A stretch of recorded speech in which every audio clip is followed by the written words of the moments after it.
మరింత అంటే ఒక ప్రత్యేక ఆకర్షణ కూడా చేకూరింది. ఎందుకంటే నిజంగా అవునన్నా కాదన్నా కాంగ్రెస్ పై ఉన్న కోపం కంటే ఇక్కడ తెలంగాణలో అమలవుతున్న అంటే 6 గ్యారంటీ స్కీమ్స్ గురించి అప్పుడు ఆంధ్రప్రదేశ్లో కూడా ఒక చర్చ అయితే మొదలైందన్నది ఎవరు కాదనలేని వాస్తవం. ఈ నేపథ్యంలో షర్మిల కూడా కాంగ్రెస్లో చేరడం వల్ల కాంగ్రెస్ ఒక ఆకర్షణ శక్తి చేకూరి అది కూడా కాస్త ప్రబలంగా ముందుకు వచ్చే అవకాశాలు ఉన్నాయి. అన్నింటికంటే వైఎస్ఆర్సీపీ నుంచి కాంగ్రెస్లోకి వెళ్లే వాళ్ళ సంఖ్య కూడా ఎక్కువగా ఉండబోతోంది అన్న ఈ తరుణంలో పెద్దిరెడ్డి రామచంద్రారెడ్డి లాంటి వాళ్ళు మేము అంటే ఆవిడ వెంట నడిచి మా కాళ్ళు విరగొట్టుకోలేం అని అలాంటి కొంతమంది కామెంట్స్ కూడా చేయడం జరిగింది. అయితే ఇప్పుడు షర్మిల కాంగ్రెస్లోకి వెళ్ళడం వల్ల వైఎస్ఆర్సీపీ నుంచి కాంగ్రెస్లోకి వెళ్లే వాళ్ళ సంఖ్య ఎలా ఉండబోతోంది? ఎందుకంటే ముందు 90% కేడర్ అక్కడే ఉంది కాబట్టి చాలా పెద్ద మొత్తంలో ఇక్కడికి వచ్చే అవకాశాలు ఉన్నాయి. అసంతృప్తులు, అసమ్మతివాదులు అన్నారు. కానీ కొంతమంది వ్యాఖ్యానాలు చూస్తుంటే ఏమనిపిస్తోందండి? అర్చన గారు, మీకు ఐ న్యూస్ వీక్షకులకు, పెద్దలు తులసిరెడ్డి గారికి, మిగిలిన మిత్రులకి అందరికీ కూడా గుడ్ ఈవినింగ్ అండి. అయితే కాంగ్రెస్ పార్టీకి మరి విభజన సమయంలో ఆంధ్ర రాష్ట్ర ప్రజలు ముఖ్యంగా యావజ్జీవ కారాగార శిక్ష వేశారండి.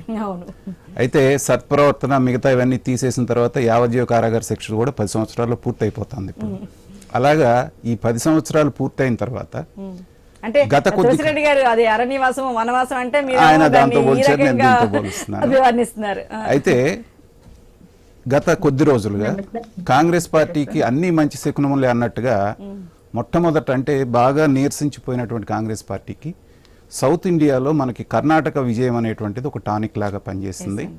అక్కడి నుంచి ఒకప్పుడు రేస్లోనే లేని, తెలంగాణలో రేస్లో లేనటువంటి కాంగ్రెస్ అన్నటువంటి దగ్గర నుంచి 3-4 నెలల్లో సిచ్యువేషన్ అంతా మారిపోయి వాళ్ళు అనూహ్యంగా అధికారంలోకి రావటం అనేటువంటిది వాళ్ళకి నూతన వచ్చారు. కర్ణాటకలో కొంచెం కొంత ప్రిడిక్షన్ ఉంది, కానీ ఇక్కడ ఫస్ట్ ప్లేస్ బీఆర్ఎస్ తర్వాత బీజేపీ అనేటువంటి అక్కడ నుంచి కాంగ్రెస్ రావటం అనేటువంటిది చాలా మందికి ఆశ్చర్యానికి గురి చేసింది. అలాంటి టైంలోనే షర్మిల గారు అనేటువంటి ఒక చరిష్మా కలిగినటువంటి లీడర్, అంటే కాంగ్రెస్ పార్టీలో తులసిరెడ్డి గారు లాంటి పెద్దలు ఉన్నప్పటికీ కూడా ఏంటంటే క్రౌడ్ పుల్లింగ్ కెపాసిటీ ఉన్నటువంటి లీడర్స్ లేకుండా పోయారు. ఇప్పుడు పునరుజ్జీవానికి కావాల్సింది ఏంటంటే ఒకళ్ళు రాగానే 10 మంది వాళ్ళు వెనకాల నడిచి, లేకపోతే ఒక మీటింగ్ పెడితే ఎవరు డబ్బులు ఇవ్వకుండానే వచ్చేటువంటి ఒక క్రౌడ్ పుల్లరును చరిష్మా కలిగినటువంటి లీడర్ అవసరం ఉంది. అలాంటి టైంలో కాంగ్రెస్ పార్టీకి పట్టుకొమ్మగా ఆంధ్ర రాష్ట్రంలో అధికారంలోకి తీసుకొచ్చినటువంటి రాజశేఖర రెడ్డి గారి తనయ ఎప్పుడైతే కాంగ్రెస్ పార్టీలోకి వస్తుంది అనగానే ఏంటంటే అప్పటిదాకా ఇలాంటి పెద్దలందరూ కాంగ్రెస్ పార్టీని అంటిపెట్టుకున్న వాళ్ళందరికీ కూడా నూతన ఉత్సాహం వచ్చింది. ఎందుకంటే మనందరం కాంగ్రెస్ లీడర్లను అభినందించాలి. 10 సంవత్సరాల నుంచి అధికారం లేకపోయినా అలాగే పార్టీని పట్టుకొని ఉండటం అనేది మామూలు విషయం కాదు. పైగా తులసిరెడ్డి గారు లాంటి పెద్దలకి ఎన్నో ఆఫర్లు ఉంటాయి, అయినా కూడా పార్టీకి కట్టుబడి ఉన్నారంటే అది కాంగ్రెస్ బ్లడ్ లో ఉన్నటువంటి గొప్పతనం. కాబట్టి ఎప్పుడైతే షర్మిల గారు వస్తున్నారో వీళ్ళకి ఇందాక అన్ని మంచి రోజులని ఎందుకన్నానంటే అదే టైంలో జగన్మోహన్ రెడ్డి గారు 80 మందికి నేను టికెట్లు ఇవ్వనని చెప్పేసి మారుస్తున్నాను అనేటప్పటికి ఏమైందంటే ఆ 80 మందికి ఎటు వెళ్ళాలంటే అటు తెలుగుదేశం, జనసేన పార్టీలది ఆల్మోస్ట్ టికెట్లు ఫైనలైజేషన్ స్టేజ్లో ఉన్నప్పుడు వాళ్ళకి ఇదొక ప్రత్యామ్నాయం లాగా కనబడుతుంది. దానికి ఉదాహరణగానే మన ఆర్కే గారు మంగళగిరి వెంటనే రామకృష్ణారెడ్డి గారు షర్మిల గారు ఇలా అనగానే నేను ఆవిడ వెంట ఉన్నారు, నిన్న ఎయిర్పోర్ట్ లోకి వెళ్ళారు, చేశారు.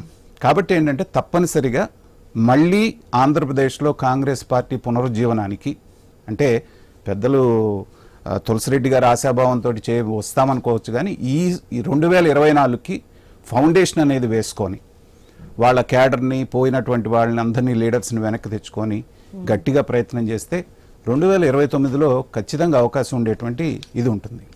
అయితే ఒకటండి, ఇప్పుడు కాంగ్రెస్ ఇలా బలపడుతూ వెళ్ళడం వలన వైఎస్ఆర్సీపీకి లాస్ వస్తుందా, లేకపోతే టీడీపీ జనసేన కూటమికి లాస్ వస్తుందా, మరి ప్రభుత్వ వ్యతిరేక ఓటు అన్నది ఎటువైపు వెళ్ళిపోయే ఛాన్సెస్ కనిపిస్తున్నాయండి? అంటే ఒకటండి, ఇప్పటికే అది ఆ ఓట్స్ అన్ని కూడా కన్సాలిడేట్ అయిపోయినాయి. ఓకే, ఎందుకంటే వైఎస్ఆర్సీపీ పరిపాలనతో విసిగిపోయిన వాళ్ళందరూ కూడా అంటే అటు ఇటుగా ఉన్న వాళ్ళందరూ కూడా జనసేన దాని పక్కకు చేరిపోయారు.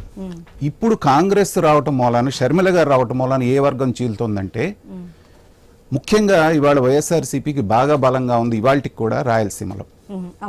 కానీ వస్తున్నటువంటి వార్తలు గత 1 సంవత్సరంగా ఏంటంటే అక్కడ బలంగా ఉన్నటువంటి రెడ్డి సామాజిక వర్గం జగన్మోహన్ రెడ్డి గారి పట్ల వైఎస్ఆర్సీపీ పట్ల చాలా విముఖంగా ఉన్నారనేటువంటిది కర్ణాకర్ణిగా వింటున్నాము.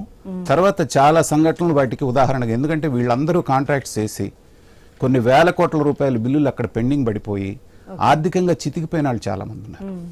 సో వాళ్ళందరూ కూడా హార్డ్ కోర్ వైఎస్ఆర్సీపీ, రాజశేఖర రెడ్డి గారి అనుచరులు, జగన్మోహన్ రెడ్డి గారి అనుచరులు. వీళ్ళందరూ కూడా ఏంటంటే ఎటు వెళ్ళలేరు. అవును, ఎందుకంటే నిన్నటిదాకా రాజశేఖర రెడ్డి గారి కుటుంబం కాబట్టి బ్రతుకో చావో రేవో అక్కడే తెలుసుకోవాలి. అలాంటప్పుడు ఎవరైతే రాజశేఖర రెడ్డి గారి కూతురే అక్కడికి వచ్చినప్పుడు వాళ్ళకి ఇక డైలమా ఉండదు, అక్కడ నుంచి ఇటు రావడానికి అవకాశం ఉంటుంది. వాళ్ళు ఇప్పుడు ఒక 4% అనుకోండి, వాళ్ళటు తెలుగుదేశంలోకి కానీ లేకపోతే జనసేనలోకి వెళ్ళకపోయినా వాళ్ళు వైఎస్ఆర్సీ మన కాంగ్రెస్ వైపు వచ్చినా కానీ వైఎస్ఆర్సీపీకి 4% పోయినట్టే కదా. కాబట్టి తప్పకుండా అధికార పక్షానికి ఇబ్బంది ఉంటుంది. అయితే ఇవాళ తులసిరెడ్డి గారు లైవ్ లో ఉన్నారు కాబట్టి ఆయన ఒక ప్రశ్న అడదలుచుకున్నానండి. ఏంటంటే సార్, మీ ఇంటర్వ్యూ నేను ఈ మధ్య చూశాను. షర్మిల గారు పార్టీలోకి వస్తారంటే కూడా నాకు కొంచెం అనుమానం ఉంది, ఇంకా నేను 50-50గానే నమ్ముతున్నాను అని చెప్పి మీరు ఈ మధ్య నిన్నో మొన్న మాట్లాడినట్టుగా చూశాను. అదొకటి. రెండవది, నేను పదే 2-3 ఇంటర్వ్యూస్లో కూడా చెప్పాను సార్, షర్మిల గారు విడిపోయారు జగన్మోహన్ రెడ్డి గారితో అని పండగ చేసుకునే వాళ్ళందరూ కూడా ఒక అడుగు ఆలోచించి ముందుకు వేయండి అయ్యా. ఎందుకంటే ఎంతన్నా అన్నా చెల్లెళ్ళ బంధం. ఏదో ఒక రోజున వాళ్ళు కూర్చొని ఇద్దరు కనుక ఒక గంట సేపు మాట్లాడుకొని ఆస్తులు పంచుకొని నీకు మంచి పొజిషన్ ఇస్తాను అంటే మనం కాదనలేని సత్యం, అన్నది కలవటం అనేది పెద్ద సమస్య కాదు. కాబట్టి నేను అడిగేది 2 ప్రశ్నలు సార్. ఒకటేంటంటే ఇప్పటికీ మీరు ఆ 50-50 దానికే కట్టుబడి ఉన్నారా? తర్వాత ఈ అనుమానం మీకు లేదా? ఎప్పుడైనా వాళ్ళిద్దరు కూర్చుంటే మళ్ళీ ఒకటే అయిపోతారనేటువంటి అనుమానం మీకు లేదా సార్? అంటే ఆవిడ ఈరోజు చేరింది కాబట్టి నేను చేరక ముందు 50-50 అన్నాను. ఎందుకంటే తల్లి ఉంది, తల్లి వచ్చేసి చేరక ముందు తల్లి వచ్చేసి ఇద్దరి మధ్య ఉంది. నేచురల్ గా వచ్చేసి తల్లి జనరల్ గా తన బిడ్డలను వచ్చేసి కలిసి ఉండాలని కోరుకుంటారు. తల్లి తర్వాత విజయమ్మ అండ్ షర్మిల నాకు తెలిసి హైదరాబాద్ లో ఒకే ఇంట్లో ఉంటున్నారు. మన క్రిస్మస్ పండుగ కూడా జగన్ రెడ్డి, భారత్ రెడ్డి, విజయమ్మ అందరు కలిసి ఉన్నారు. కాబట్టి ఆ నేపథ్యంలో తల్లి మధ్యలో ఉన్నారు. కాబట్టి నేను అప్పటి కూడా వచ్చేసేసి నాది ఆ ప్రాంతమే కాబట్టి పులివెందుల ఎంపల్లి మండలమే కాబట్టి ఇరుకులపై మేము ఉండే మండలమే. బట్ న్యాచురల్ గా వచ్చేసి మన కుటుంబ సంబంధాలు చూస్తుంటాం కదా, ఆ తల్లి బిడ్డలు అనేది ఆ యాంగిల్ వచ్చేసి నేను అందుకే 50-50 చెప్పాను. ఆవిడ చేరినంత వరకు వచ్చేసి మనం పూర్తిగా చెప్పలేమని చెప్పి ఇప్పుడు చేరిపోయింది కాబట్టి ఇప్పుడు ఇంకా సమస్య. తర్వాత నా రెండో ప్రశ్న సార్, రేపు ఎలక్షన్స్ అయ్యిందని తర్వాత మళ్ళీ జగన్మోహన్ రెడ్డి గారు కూర్చొని మళ్ళీ ప్యాచప్ చేసుకుంటే కలిసే అవకాశం లేదంటారా కాంగ్రెస్ పార్టీని వదిలి? షర్మిల గారు మీ అనుభవంతో చెప్పండి. అంటే ఎన్నికల తర్వాత ఏముంది, ఎన్నికల తర్వాత ఎవరొచ్చినా ఎన్నికల తర్వాత మళ్ళా ఆ సమస్య ఎన్నికలతోనే అయిపోతుంది. అటు ఇటు ఎన్నికల కోసమే కదా మొత్తం ఇవన్నీ ఉండేది. ఎన్నికలకు ముందు ఏదన్నా బేరసారాలకు అవకాశాలు ఎక్కువ, ఎన్నికలు అయిపోయిన తర్వాత పెద్దగా ఏముంటుంది. కానీ మీరు చెప్పినట్లు ఇప్పుడు గతంలో చంద్రబాబు నాయుడు కాంగ్రెస్ వాడే, జగన్మోహన్ రెడ్డి కాంగ్రెస్ వాడే, కేసీఆర్ కాంగ్రెస్ వాడే. కాబట్టి ఇలా ఒకసారి షర్మిలకనే చెప్పకూడదు. ఎవరు రాజకీయాల్లో ఏం జరుగుతుంటాయో ఒకప్పుడు మనము చెప్పలేము. కాల ప్రవాహంలో శత్రువులు మిత్రులు అవుతారు, మిత్రులు శత్రులు అవుతారు. పార్టీలు కూడా కూటములు కూడా ఇప్పుడు ఇండియా కూటమికి మనం చూస్తున్నాము. శివసేన ఒకప్పుడు బీజేపీ రెండు ఎదుటి పార్టీలు కానీ వ్యతిరేకమైనవి. కాబట్టి కాల ప్రవాహంలో అనేకం రావచ్చు. మనము దాని గురించి ఇప్పుడు మనం చర్చించలేము. రైట్ అండి తులసిరెడ్డి గారు, మన మీదకి వస్తామండి. మరి మనతో పాటు ఉన్నారు వైసీపీ వక్ఫ్ బోర్డ్ చైర్మన్ షేక్ సిరాజ్ బాషా గారు. నమస్తే అండి బాషా గారు. నమస్తే మేడం. బాషా గారు, మరి ఏదేమైనా ఇప్పుడు కాంగ్రెస్ లో షర్మిల గారు చేరడం వల్ల వైఎస్ఆర్సీపీ నుంచి ఖచ్చితంగా ఎవరైనా సరే అసంతృప్తి వాళ్ళు ఉన్నారు అంటే, అసమ్మతివాదులు ఉన్నారంటే